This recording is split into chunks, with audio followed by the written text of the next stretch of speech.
bit about talented people, what they want, and some of the observations that I've had working with them and interacting with some very talented people in my time. Can I start with a show of hands, if that's okay? How many people here are founders or co-founders of a company? Thank you. And how many people are currently working in a startup company? Okay, I don't know what the rest of you are doing, but how many people are software developers? Can I get a show of hands if you're a software developer? Okay, they're my favourite people in the world. They do amazing things, and I'm going to talk a bit about them as we go. So, firstly, what is talent? What am I talking about when I talk about talent? It's more than just innate skill or natural ability. I'm talking about talent in the broadest sense of the word. A work ethic, a perseverance, commitment to excellence. Carol Dweck, the Stanford psychologist, talks about a growth mindset versus a fixed mindset. And the growth mindset is the belief that we can work and improve our skills with continuous effort and work. The fixed mindset is that a belief that intelligence and talent are relatively fixed and they can't really be changed. And it's been demonstrated by her and by others that people with a growth mindset will consistently outperform and outachieve those with a fixed mindset. The highest performers have a combination of that innate skill, raw ability, but also that work ethic, that perseverance, and that commitment to achieve. And the scientist Francis Galton talked about capacity without zeal, or zeal without capacity. So I like to think of talent as capacity with zeal. And I had the great fortune and pleasure to work with some incredibly talented people at Timbre Capital. There were 3 co-founders, but we had about 17 people on the first day of operations, so very much a collaboration of talent. Timbre Capital is a quantitative-focused trading and investment company. It uses its own shareholder capital and technology to make trading and investment decisions on securities and stock markets around the world. It conducts millions and millions of transactions and has employed hundreds of traders, of quants, software developers, finance professionals. It uses a high level of automation, builds its own trading algorithms, and some ultra-low latency infrastructure. But Timbre Capital was not your average technology startup or even your average fintech company. We had no external investors, no VC money.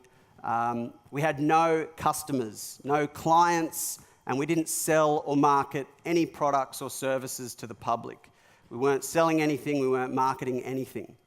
The only marketing we did was that aimed at finding and recruiting talented people and becoming an employer of choice. So what did we do? It's probably a fair question. Well, what we had was a group of very talented people making split-second trading and investment decisions around the world using our technology, using our capital. So we're very much in the talent management business. And from day one, we're profitable. We grew very rapidly, quite globally, quite quickly. Some amazing revenue and EBIT numbers. We grew to about 250 staff in the first couple of years. And I spent a lot of my time, almost all of my time, thinking about how to find and attract the best people and how to create an environment to harness that ability, to harness a group of talented people working collaboratively. Now, to give you some perspective or some context around a talented workforce, around about 30 to 40 of our top performers within a couple of years out of 200, 250 people were performing at a level where their remuneration was around about at or above $1 million a year. So that was about 15% of our workforce, and it slid down from there. So it was a very young workforce, people in their 20s, predominantly male. It was a very male-dominated industry, And it was a little bit like a sporting culture in many ways, a bit like an NBA team or Manchester United. A lot of high performers, a few egos and a few prima donnas to be sure, but an ultra high performance workforce. Now, as founders, we provided the vision, we provide the initial leadership, technical or product leadership, cultural leadership. In our case, we provided a lot of capital as co-founders, but it's essentially talent and how we assemble talent that drives the company forward. And talent is most commonly your employees, but it can be your co-founders, shareholders, external investors, partners, affiliates, associates, your advisors, your directors, anyone that drives the company forward. It's most commonly, of course, your employees. And in our context, the talent was people who could build and operate world-class trading technology and compete on global markets.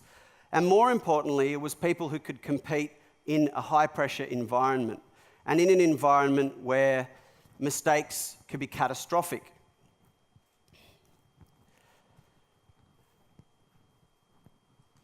One of our competitors, an American company, a little bit bigger than us, but it's very similar in many ways, deployed some of their trading software one sunny morning a few years ago, and in about 30 minutes, they lost $440 million US.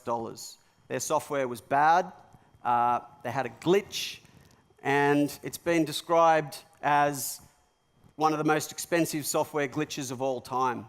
Now, in the 30 minutes that they were trying to figure out what happened, essentially their company was wiped off the face of the earth. And for all you software developers out there, this is one of the nightmares that can happen if you're in this industry. It was what would keep me up at night, knowing that it's our capital that is at risk in the market and could disappear in an instant if your software didn't do the right thing. So the challenge for our talented workforce was to be able to operate under some extreme pressure and under consequences that could be catastrophic. Now, I've come across a lot of different talented people, and not just in the financial markets. And I want to talk a little bit about some of these talented people that I've come across. When I get my slide up. This is just a few types. It's not an exhaustive list. It's not scientific. It's really just an observation. There are those people you come across who will execute a strategy brilliantly, and I call them the executors. It's people who will take a plan that's there and implement it to the best that it can be implemented. And these are people who like structure, who like planning, who like strategies. Then there's people I call the strategists, who can take a strategy and improve it significantly, who can optimize it, who can find better ways to do it, newer ways to do it, more efficient ways. And so I often look at different people and observe these very different characteristics about them. And then occasionally you'll find someone who can completely reimagine or redefine your opportunity or any opportunity in the world. These are visionaries. They're extremely rare, and if you happen to find them, if I ever do, I do anything I can to work with them. And if I can't work with them, anything I can to be near where they are so I can learn a little bit about them. Now, where do you find people like this? Well, that's a little bit beyond the scope of my presentation, but certainly I try to just talk to people, listen to people, ask as many questions as I can, and see how they go about solving problems, how they go about approaching life, to understand what kind of talent they have and how they may apply it in any given context. And assuming you can find and understand or find and identify these talented people, it's understanding them, understanding what drives them, what motivates them, that is, to me, a super important challenge as a founder. Now, some people just want a clear path. They want process, they want guidance, they want a framework to operate in, They want structure. They want stability. They want certainty. It doesn't make them less talented. It's simply how they operate. Some people are more creative. They're more artistic. They want a blank canvas, a stage to perform on. They want to express their creativity, express their talent, express their ability. Some people you come across want to solve problems. They want puzzles and challenges to solve. They want things, roadblocks to get out of the way.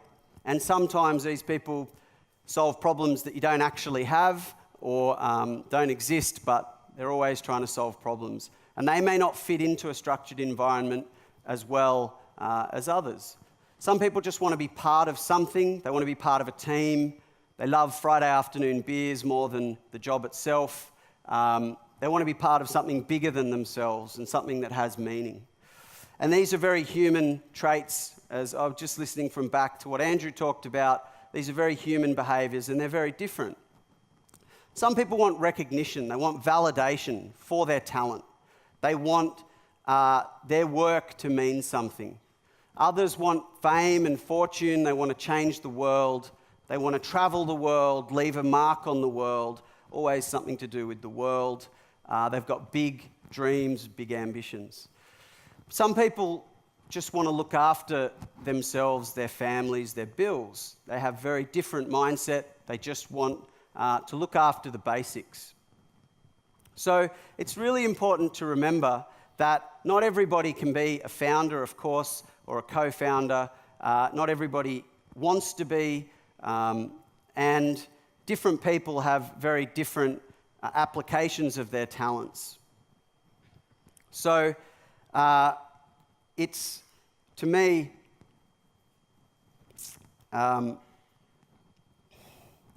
it's about remembering and understanding what these people want, and well, I've just gone blank for a second. One of my talents is not remembering a long speech. No, I've skipped a slide. As a founder, you have a lot of questions. There they are. You have a lot of questions for these talented people. At a company level, will they buy into our vision? Will they be inspired by what we're doing? But at an individual level, the questions for these talented people depend a lot on those people. Why might this person join us? Why would they join the company that we're creating? What are they giving up? What are their opportunities? What are their opportunity costs? And what are their needs? Emotional needs, physical, financial needs, and what motivates them? Can they handle pressure? Obviously, I might ask them if they've worked at night securities, but what's fair as well is a big question. Now, I had a boss once who told me to my face at my performance review, my annual bonus review, that it was his intention and the company's intention, stated intention, to pay us, myself and my colleagues, the lowest amount possible that would not cause us to leave the company. They actually told us that. The lowest amount possible that would not cause us to leave the company. And they were traders, so they understood numbers pretty well and could guess what we were thinking. And I asked the question, why wouldn't you pay us the most you could afford rather than the least you can get away with? And I never got an answer to that question, but it informed me and started to form my philosophy that I want to reward people, talented people, the most that can possibly occur. And I want to do the best I can for people within the constraints I've got as a business owner, as a shareholder, as a board. So as we formed our company, we started to think about this philosophy and implement it, and it had some unusual consequences, some unintended consequences, which I'll talk a little bit about. Software developers, as I said, they're my heroes, and they do amazing things. We decided that we're going to build technology that's going to compete on global markets. We needed the best software developers that we could possibly find anywhere in the world, and that they were going to be key to our success. The world was changing, technology was changing, electronic markets were changing, and having world-class systems we felt was crucial. So we wanted to recruit the best, so we increased base salaries, we changed a lot in the industry at that time, and we created a global profit share and equity participation, and we extended that beyond just for traders, which was quite normal at that time. We made it for everybody in the company. Software developers, our technical talent, all the DevOps team, and we would tie their remuneration, their rewards to our success as a company. Now, it hadn't really been done in this country, and it was a very new thing. And it sounds great. You pay them the most you can afford, everyone will be happy. So it was a great theory, and we put it into place. And I'll tell you the story of a young software developer who was only a year or two out of graduating, and did some amazing things in his first couple of years. And performance ratings off the scale, built technology that had never been built before. And our profits were abnormal in that time. So we had a formula to work out, revenue's been made and it's got to be shared amongst the staff. And this young chap goes from a base salary of 100K, which was already high because we'd increased them for everyone, and is making now, within a couple of years, $500,000 to $600,000 a year as a young software developer building financial trading technology. Now, we went to great lengths to say, look, this may not persist, this is unusual, profits are abnormal, the GFC, weird things are going on, and this may not last. So enjoy it, but be aware that it may not continue. But expectations had been set, the cat's out of the bag, and many staff, including that person, created their own expectations about reality and about their talent. And we debated this internally a lot. Are we setting a dangerous precedent? Are we creating expectations that we will not be able to manage? But we had a philosophy, and we decided very much that we had to persist with that philosophy. So the next year, the young guy has an even better year. He's performing amazing. He's the best guy we've got. He's Employee of the Year, which he won a plaque for. But profits start to normalise, they stabilise, and our headcount's gone up a lot. Profit per head has started to fall. Things are getting more normal, and his remuneration falls back to about $300,000 annualised. We're paying bonuses twice a year at that stage. Now, is he happy that he's still 3 times better off than anyone that he could compare himself to in a way, or his peers, or if he got another job? Or is he unhappy because he's taken a 50% pay cut? Well, of course, he comes in and he says, I've worked harder this year, I've worked smarter, I've achieved more, my ratings are higher, I've built amazing stuff, I've started mentoring, I'm doing all this stuff, and you've cut my remuneration by 50%. And as much as we wanted to understand his perspective, it was very difficult. We'd explained the ups and downs of our model. And we learnt a very important lesson as a founder, that it's his perspective that matters to him. And as much as we want to look after our staff, it's their perspective that is going to inform their thinking. And essentially, it caused a lot of problems. People have needs and wants. They have emotional needs and wants, and you can't necessarily see them through your own lens. And what talented people want changes as they grow. 2 years before, he never would have thought to have this conversation with us. But as situations change and abnormal situations come up, what a talented group of people wants will change. And even the leadership that's needed for that management will change as well. So a founder may not be the best person going forward to lead a company of talented people as the talent mix changes. And this for us was a great lesson in how people change. Now, I've heard a lot of presentations on people's successes after the failures and through adversity and years of grind and suddenly, you have some success. But if you have a little luck, as we did, you might find actually that you have some very rapid growth and rapid success, and that things can change very quickly. And for us as founders at Timbre, and for some of our top performers, things did change very quickly. We were subjected to a lot of media exposure and scrutiny. Because we held a financial services license dealing in the markets, our audited accounts were required to be lodged with the regulator and made public, which for a very private and very privately held company was a challenge. And we started to get a lot of media exposure, scrutiny from the regulator, malicious litigation from the market, and other external pressures that compounded the internal pressures that we were all seeing already. And so people's viewpoints and people's personal situations also change very quickly. For me personally, I realised around this time that I may never work again in a normal job. I may never need to work. And essentially I had my freedom, certainly my economic freedom.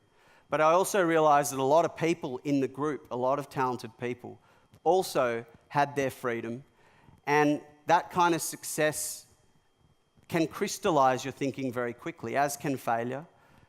And if you're not compelled or super motivated to stay, then even the success won't keep you there. And that was the lesson I learnt about talented people. They'll move on pretty quickly if they don't love what they're doing. Now, the great companies, the ones that I really look up to, they're a little bit cult-like. They're a little bit, everybody drinking the Kool-Aid, and everybody's aligned to the mission and the values of the company. But it's not a given that a group of talented people who can have success, who can work together really well and do amazing things, necessarily share the values and the mission that's going to keep them together when they have their freedom. And, that was certainly a lesson for us in working out that people will move on pretty quickly. And a big factor in that is the equity of a company. So I'll make a comment on equity. I believe in shared ownership and rewards and having an environment that rewards people together and builds a high-performance culture. I want to make people as rewarded as they possibly can. Now, if you're thinking about giving or taking equity, and a key factor is the effect on the wealth of the founders, rather than what's best for the company, then I think that's a dangerous precedent. And people and talented people will certainly see what you're thinking, and I think it's a mistake to go down that path. A simple and clear system can't be understated. We had a mathematically very complex system. It was mathematically fair, but the complexity of the system, of our equity system, actually eroded the trust that underpinned the system, and therefore eroded the effectiveness of that situation. And, talented people aren't always reasonable people. So I've had equity partners that wanted equality despite vast differences in the amount of capital contributed or expertise or contribution. And when the trust in that system breaks down, regardless of whether it's mathematically fair or not, it has a negative effect on the company. So talented people aren't always reasonable people. My view, a smaller share of a bigger pie is the way to go. Whatever way that you would ever approach this situation, if it's simple and clear, that's great. But more importantly, if you understand the people that you work with, that you're dealing with, what motivates them, what drives them, then I think you're well on the way. Now, for me, my story ends. I left my baby, the company that I created, conceived and helped to create. It's since gone on to continue its success. It flies under the radar a little at the moment, but it is an outstanding performed company that I can no longer take any credit for except as a shareholder. I apply my learnings now to new ventures, obviously into investing. So I look for cult-like culture, I look for a mix of talented people, and I look to apply, obviously, the lessons that I've learnt in that time. Obviously, I've learned a lot. If I'd learnt some of these lessons before, things may have been different with my experience at my company, but I have learnt them one way or the other, and I hope that I've been able to pass on some of those learnings to you today. Thank you very much.